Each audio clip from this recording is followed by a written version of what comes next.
Please join us this week as Pastor Steve Brower preaches a message entitled Blessed out of Numbers chapter 6, verses 22 through 27.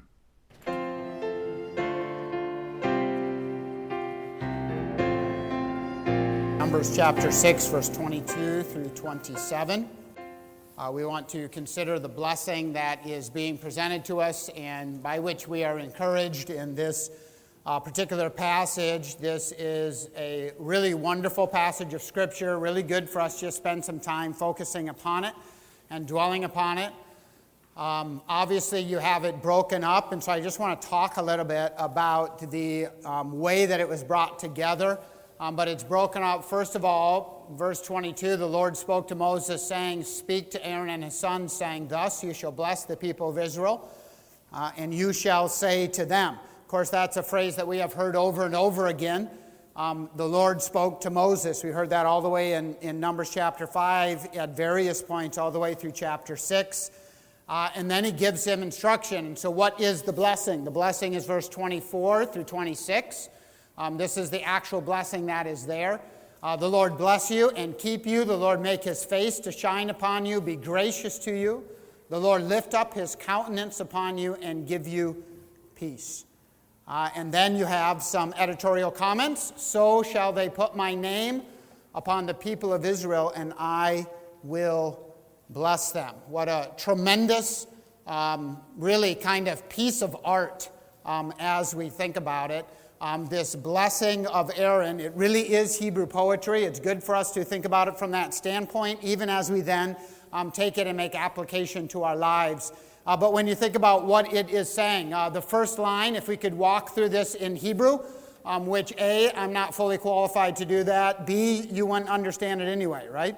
But if we walk through it in Hebrew, we would note that the first line, there's 3 words with 12 syllables. And then 5 words with 14 syllables, and then 7 words with 16 syllables. Obviously, that was all random, and it just happened to be that way. Of course, that's not the case. This is an aspect of poetry that is built into this. In other words, it's very, very intentionally built, right? That this is laid out in this way.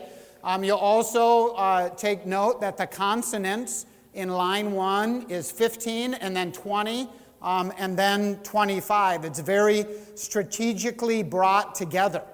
If you read it and you're thinking about it, you'll notice that the verses get progressively longer, which of course is what's happening, right? 3 words, 5 words, 7 words, longer consonants as well, more consonants.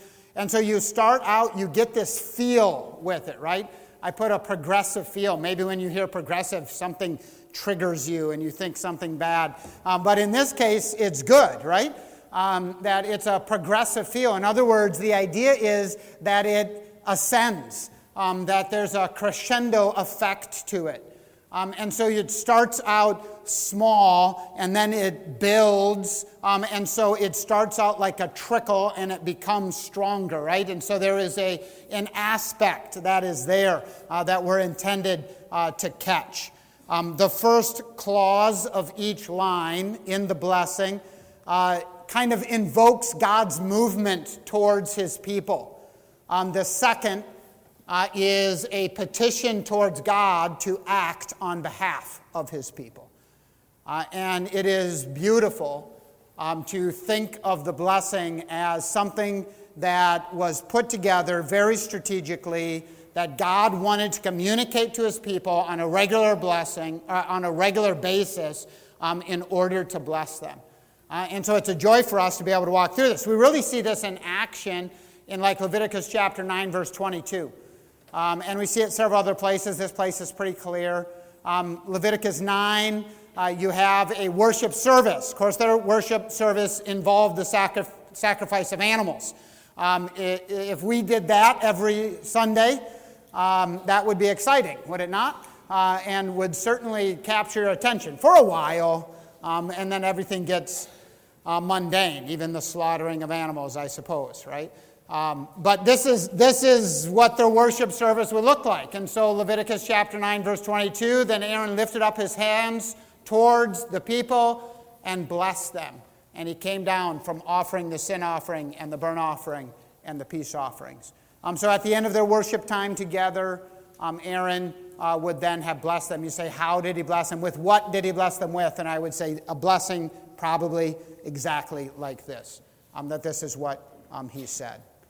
When we think about what this means, what it means to be blessed, I want to do what we can to stay away from kind of a mystical view of it, an idea of like, okay, when we bless in this way, that there is something mystical that's happening. I think it's important for us to recognize that what we're talking about is actually very practical. It's very real. It isn't just platitudes. This is a real thing that's happening. And that it is pointing towards something very intentionally. You say, what is it pointing towards? And if there's one thing to walk away with, I would say we ought to walk away with an understanding that the blessing that Aaron is giving is a blessing that is pointing towards the presence of God. That the blessing that is found is what a relationship lived out in the presence of God is all about. And so let me try to illustrate this in a very simple way. My family, okay, my parents, and I don't always use my family as examples, but I'm going to this time, right?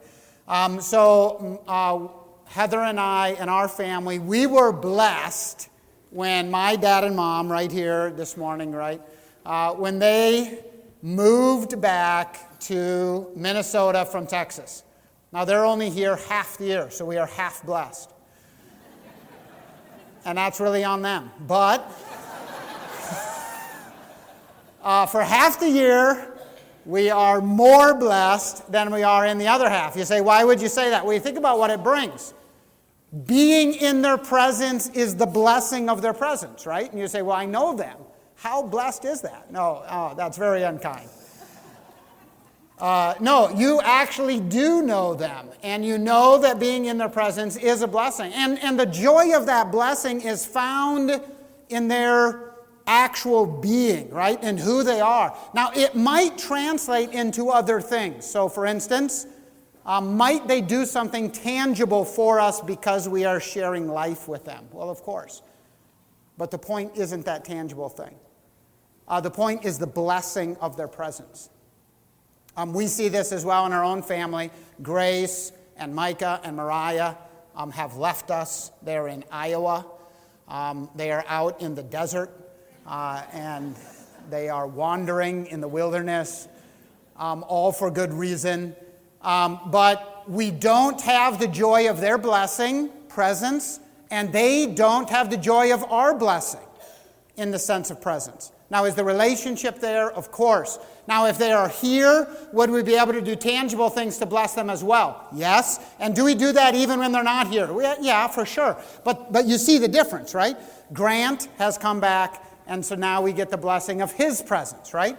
And so as we spend, that time together, there are tangible things that happen. If we decide to do something as a family activity, then those who are not present don't get that blessing, right? So this is, in a real sense, what the blessing that is given to Aaron is intended to communicate. And so I want us to understand this on a very practical level, because I think it becomes very practical when we view it that way. That dwelling in the presence of God is where we find the blessing of God. That as we walk with Him, then He walks with us. And there is tangible, practical, real blessings that come from that.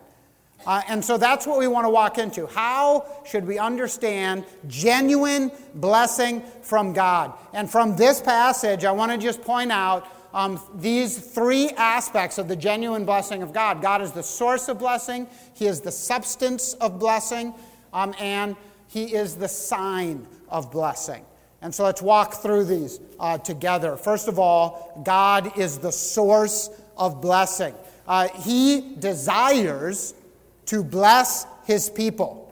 Now, we could understand God's purposes with humanity as a desire to bless us, that is His purpose. God's first words over humanity were words of blessing. And then through humanity's sin, it earned the curse. But God has relentlessly been pursuing us in order to bless us. That has been the case even since sin entered into the human race. And so he repeats his blessing of creation to Noah in Genesis chapter 9. He makes his blessing central to his covenant with Abraham, through whom he also says he will bless the entire world. That through Abraham he's going to bless the world. And because Israelites are heirs of the Abrahamic covenant, a blessing is central to their life with God as well. And so it becomes part of that blessing that is there. And then it also becomes a part of what God does through Jesus to bless the church. And ultimately, we find man's relationship with God being, in a sense, elevated to that next level in Revelation chapter 22, where we again are blessed. So if we could just do the bookends, Genesis chapter 1, verse 28, and God blessed them. And God said to them, be fruitful and multiply and fill the earth and subdue it, have dominion over the fish of the sea and over the birds of the heaven, over every living thing that moves on the earth. So way at the beginning, as God created man, he blesses them. And then way at the end, after sin has been eradicated, what does he do? Revelation 22:14, blessed are those who wash their robes so that they may have the right to the tree of life and that they may enter the city by the gates. If I could translate all that and say it this way, he is saying, blessed are those who believe. Blessed are those who are believers. Blessed are those who are saved. This blessing that God desires, we could put it all into that context of this is what God desires for humanity. And so he's demonstrated this persistent desire to bless humanity. In fact, when God made humanity, when he made Adam and Eve, he had them dwell where? In where? The Garden of Eden. Not the desert of Sinai. And it just is a nice picture, isn't it? It's like, what did God want to do with humanity? Bless us. That has always been his purpose. And so it's not something that we must beg for. It's the outreaching of his grace. It's what he has always been about, blessing his people. God desires to bless his people. God desires to bless all his people. I think it's significant that God's blessing is not just for the few, it is for the many. You know, the context of this passage might appear to be a bit strange at first, because immediately following the Nazirite law and before the offerings of the princes in chapter 7, we are forced to consider this blessing. It's almost just kind of stuck in there, but there's no question that it's intentional. We had already read the beginning of this where it says, and the Lord and Yahweh spoke to Moses, saying. We see that regularly in chapter 5 and chapter 6 to open and unite every section of that. Numbers chapter 5 verse 1, Numbers chapter 5 verse 5, Numbers chapter 5 verse 11, Numbers chapter 6 verse 1, Numbers chapter 6 verse 22. At each of those sections it says, and Yahweh spoke to Moses, and Yahweh spoke to Moses. And all of them then are intended to be united, even while at the same time they're sharing different things. And so this clearly is a part of that. Aaron's blessing is intended to be a part of it. But let's think then of what God is communicating. There is blessing available. It's needed. Because what's next going to happen? They're gathered at the Mount Sinai. They're about ready to march to the Promised Land. And so what do they need? They need the blessing of God. They're going to go through the wilderness and get to Sinai. They need the blessing of God. There's no doubt that it's needed. And it's available to everybody. So here we have the Nazirite vow, which is like, hey, if you want to have a special relationship with me, you want to demonstrate your love and care for me as God, then do this. And it's extensive and it's difficult. But then he says, but I want to bless everybody. And you don't have to do anything for it. He says, I'm going to do it for you. And he empowers Aaron and the priests to perform this blessing upon all of the people.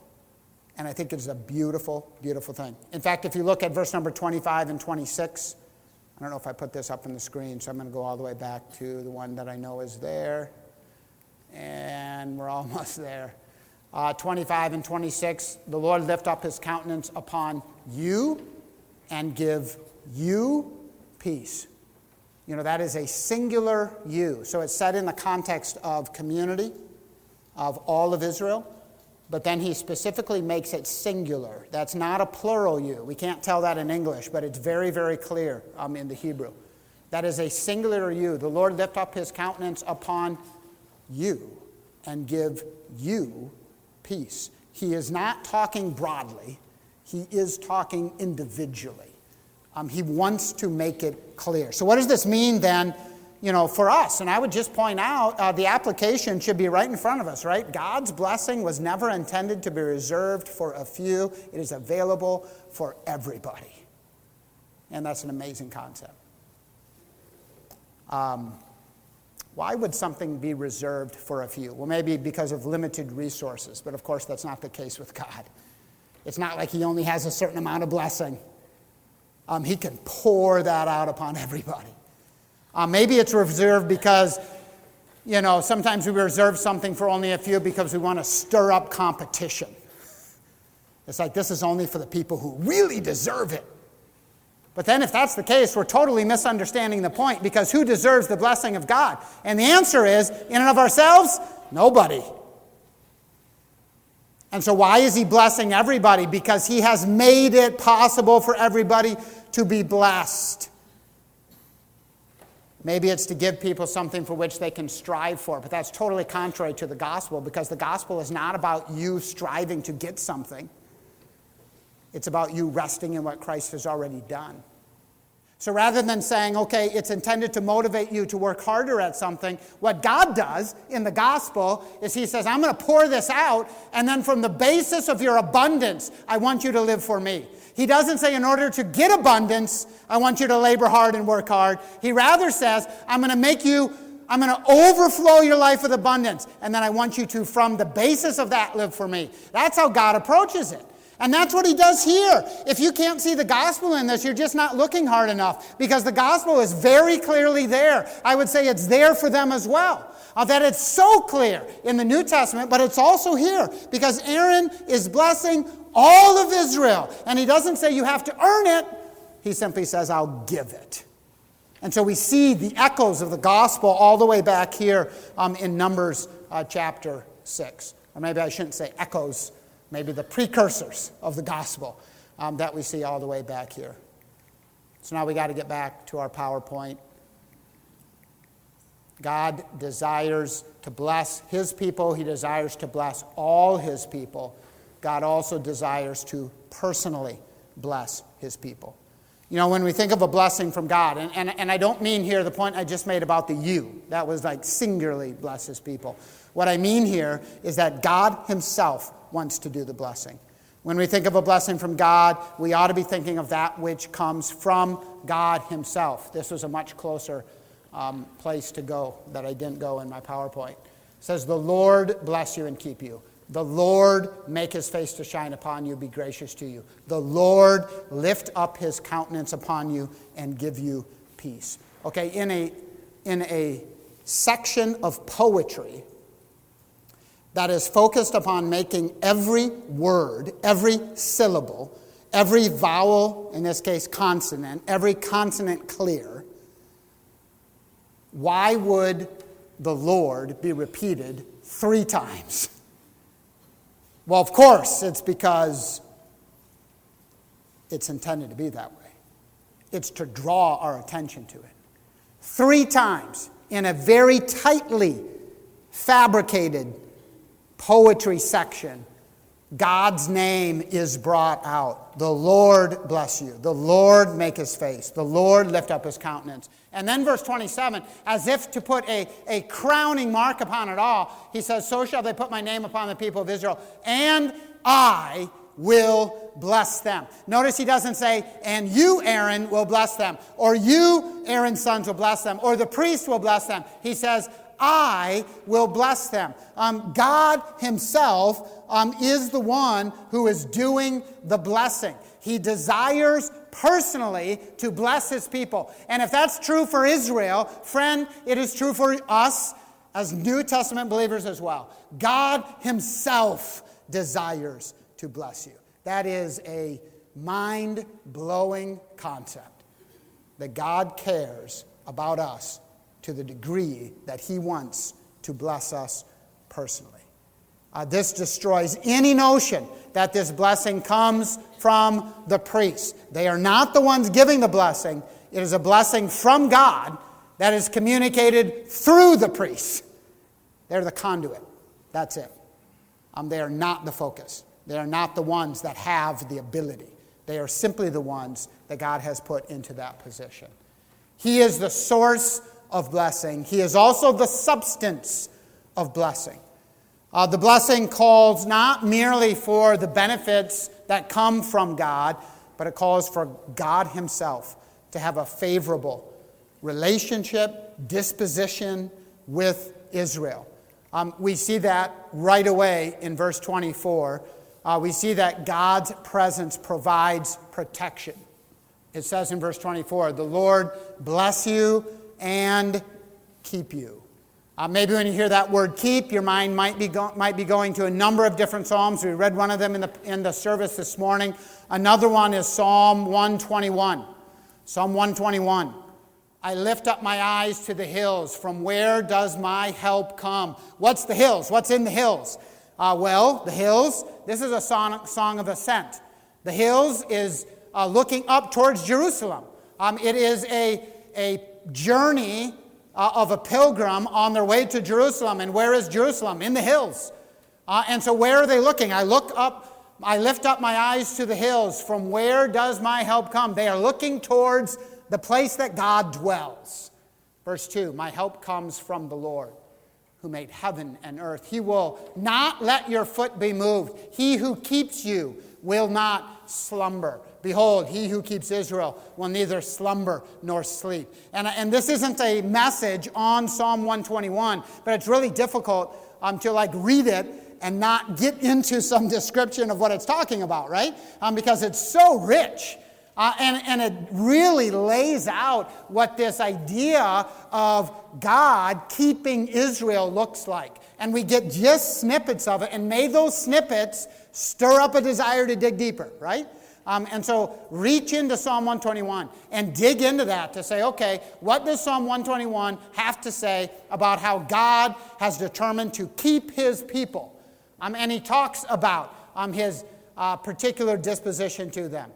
He who keeps Israel will neither sleep nor slumber. The Lord is your keeper. The Lord is your shade on your right hand. The sun shall not strike you by day, nor the moon by night. What a curious phrase. How can the moon by night strike someone? How important is shade? What does that look like in the Judean wilderness? 7, "The Lord will keep you from all evil. He will keep your life." The Lord will keep your going out and your coming in from this time forth and forevermore. What a tremendous psalm that lays out this concept of the Lord providing protection. And this is part of the blessing, that when you walk with God, you walk in his protection. Can you imagine walking with God and not being protected? Maybe your mind, when it says there in verse number 7, "The Lord keep you from all evil, he will keep your life," maybe your mind is immediately drawn towards Psalm 23.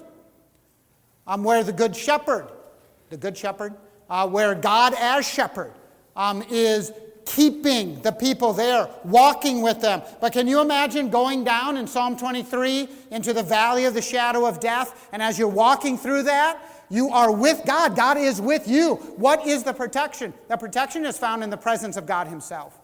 It isn't just the protection. It's not the idea of God, please protect me somehow, some way. It's like if I walk with God, I walk in his protection. It would be like you with your children. Whatever protection you provide for your children is there because of your presence. And you'd say, well, maybe I'm a better protector than somebody else. Maybe I'm a worse protector. Can you imagine what it would be like to have the omniscient, omnipotent God protecting you? Walking with him.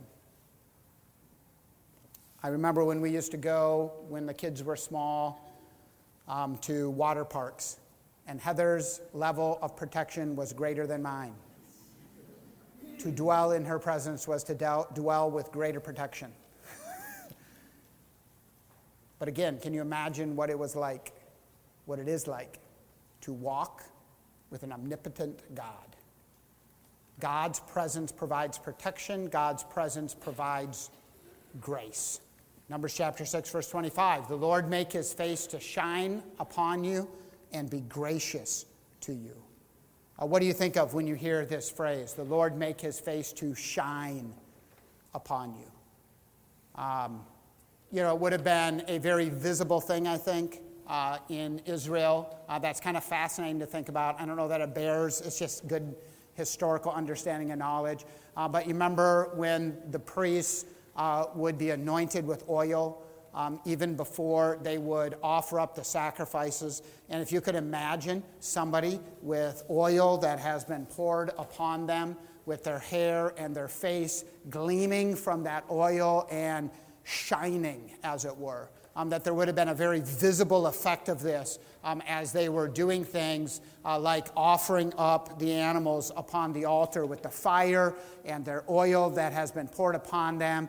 It would have been very visible. It would have been a fascinating effect to see.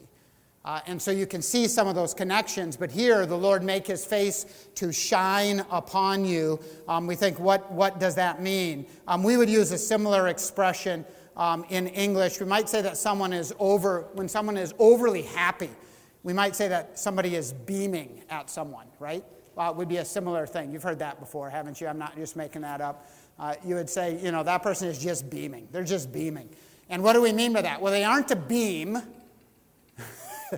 That's not what we mean. There is no light coming from them, right? That's not what we mean. But yet we're using a light analogy, because we're saying that they're beaming. Well, that's what it's talking about here. The Lord make his face to shine upon you. It's not as if there is light coming from inside of God and pouring outward, but yet that's the concept that's being portrayed, right? We might do it in other ways. Maybe you have somebody, a couple that is about to get married, and you would say they're glowing. Or maybe that is often said of somebody who is pregnant, and you'd say they're glowing. And the idea is, well, they probably aren't actually glowing, right? No light source is dwelling up inside of them, but yet it really looks that way because they are overly happy. And that's the idea. The Lord make his face to shine upon you. That here is God thrilled with you. And now you might say, man, I do not deserve that. And I would say, you and me both. But that does not change how God feels about you. Because he loves you, and he is pleased with you, and you are that precious to him. May you make his face shine. What a beautiful thing. And what comes from that? And be gracious to you. So when you're overly happy with someone, you desire to pour out grace. You want to lavish grace upon them. It is that undeserved, unearned favor. And that is how God feels towards his people. God's presence provides protection, it provides grace, and it provides peace. The Lord lift up his countenance upon you and give you peace. Whereas shining refers to that favor, that benevolent look on God's face. To lift up one's eyes or face means to pay attention. Maybe you've had a small child or a not so small child that is always demanding attention, right? And they want your attention, and after a while you're doing something else, and they're always demanding your attention. And finally you shift that attention. You lift up your eyes to them, and you lock in, and you say, you have my undivided attention. That's the idea that it's talking about. The Lord lift up his countenance upon you and give you peace. Shalom, right? More than the absence of conflict. It means well-being, health, kind of like a wholeness is often how it's translated. The Lord lock his attention upon you and give you fullness. Man, peace with everything. Peace internally, peace externally, peace vertically, peace horizontally. What a gift. What a gift. At age 30, Tom Brady, perhaps the most successful quarterback in history. During an interview, he reflected on all his success. At that point, he was 30. And he was asked, why do I have 3 Super Bowl rings at that time, right? Why do I have 3 Super Bowl rings and still think there's something greater out there for me? There's got to be more than this. And the interviewer asked him, what's the answer? To which he replied, I wish I knew. I wish I knew. Sounds a lot like St. Augustine's prayer in his Confessions. He says, you have made us for yourself, and our heart is restless until it rests in you. It is the presence of God. It is the presence of God that provides that peace.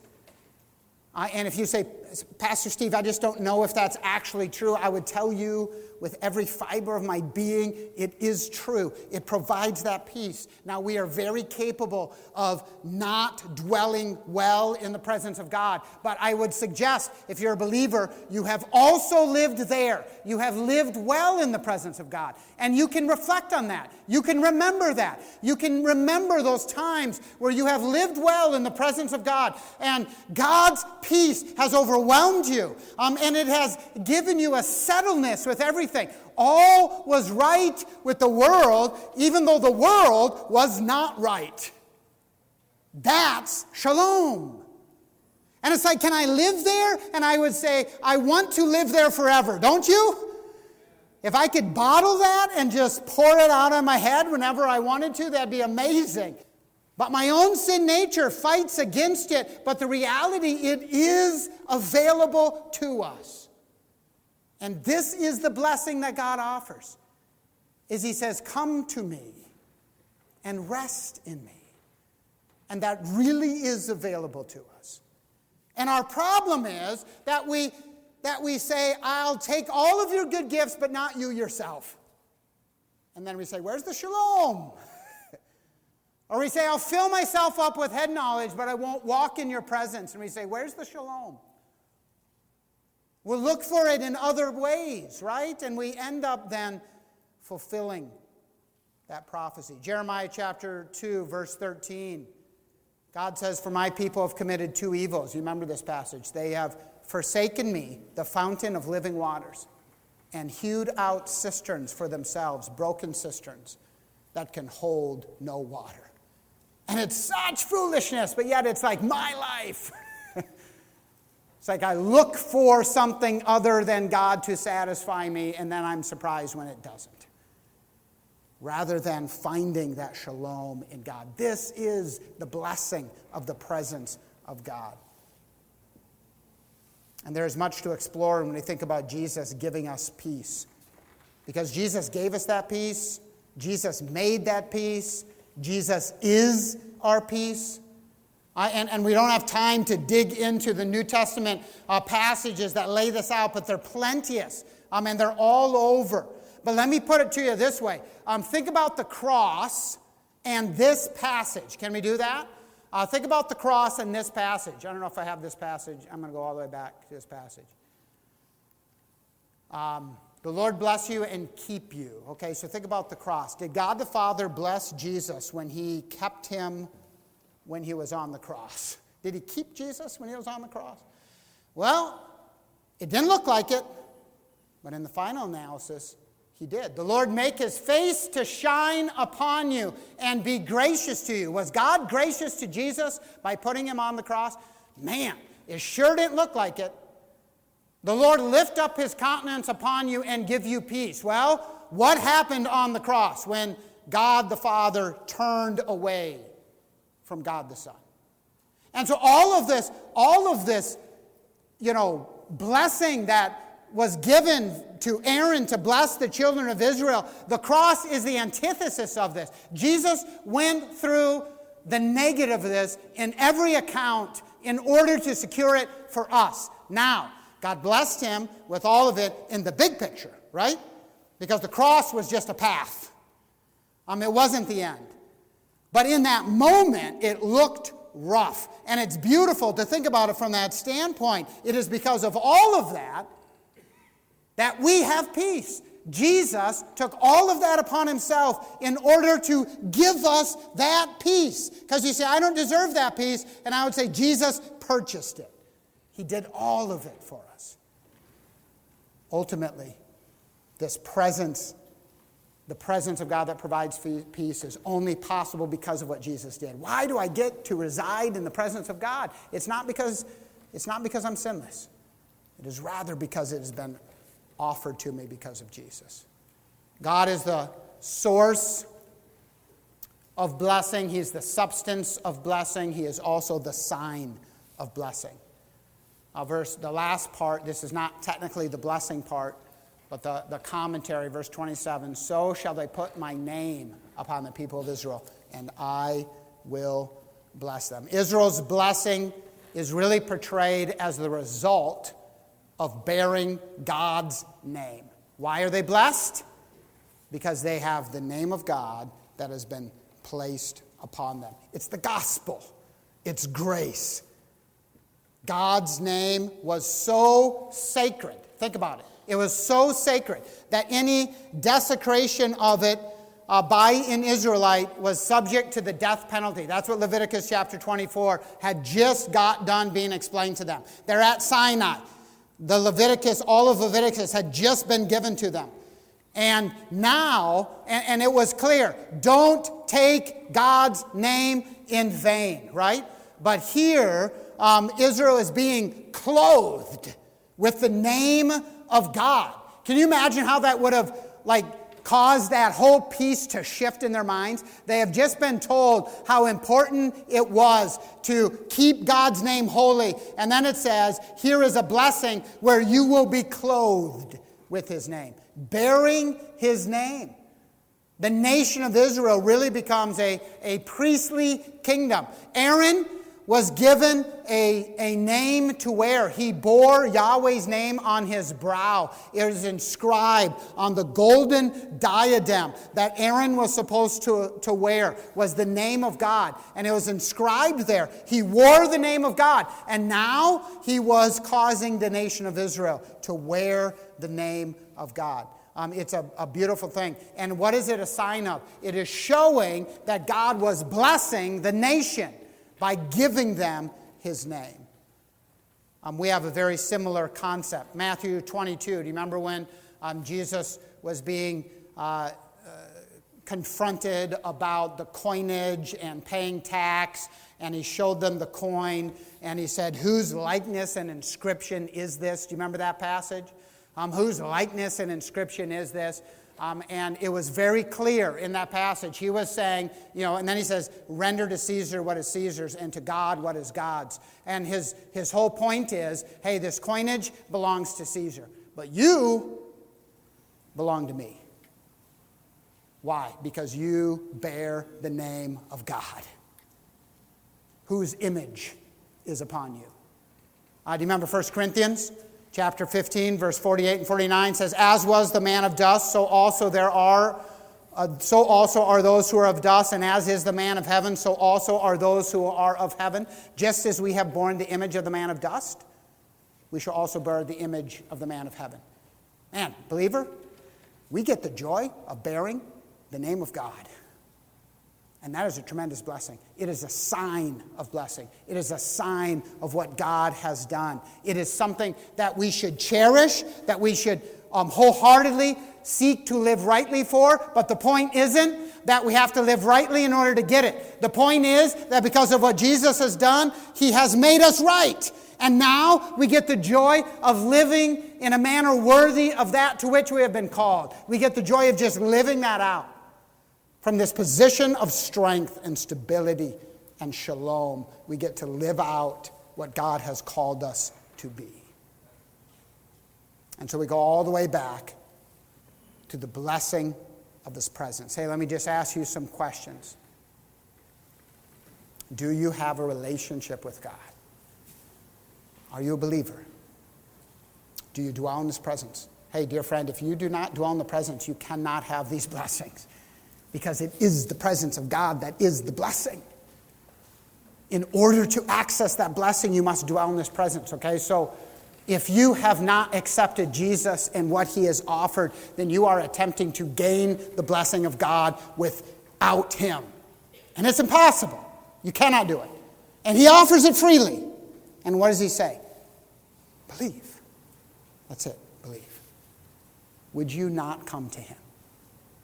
And maybe you say, man, I've accepted Jesus as Savior, but I find it challenging to live in the blessing of God. And I'd say you and me both, and that is the joy of studying passages like these and to remind ourselves of that truth, so that when we find ourselves starting to look at other things as the source of blessing, that we're reminded, no, I cannot put my hope there. My hope is in the Lord. And we land there, and we run back to him, and we rest in him. And when we find ourselves restless, we go to the one who offers rest. And so I just remind us of this passage. We'll obviously conclude our service with it, but I'm going to conclude the message with it as well. The Lord bless you and keep you. The Lord make his face to shine upon you and be gracious to you. The Lord lift up his countenance upon you and give you peace.